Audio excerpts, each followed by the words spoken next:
Come to that in just a second, but to come back to it, so I would say the Africans and the American Negroes have turned out to be an extraordinarily gifted people. The great tragedy is that by not making us full-class citizens as yet in America, they may be losing, I don't know how much yet.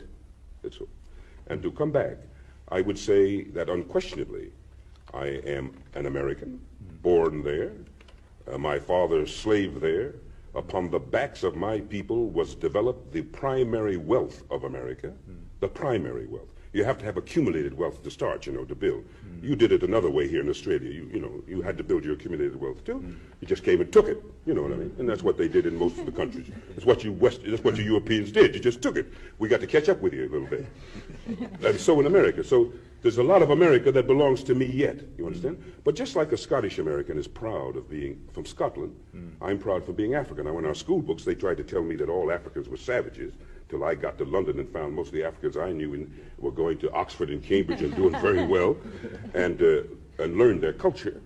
And even once somebody had the temerity, after one had conquered the Chinese people and imposed upon them the opium trade and everything else, to suggest that they were a backward people, just the people who had been civilized so long over the rest of you folks didn't make any sense at all. So somewhere, it was wonderful to find about the colored peoples of the world that they were very advanced. So I would say today that I'm an American who is infinitely prouder to be of African descent, no question about it.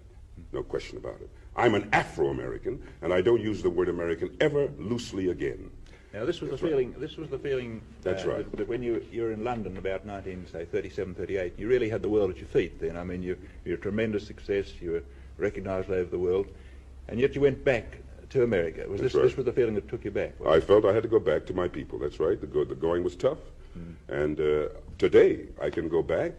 I just had my passport renewed. I could go back to pretty tough times now.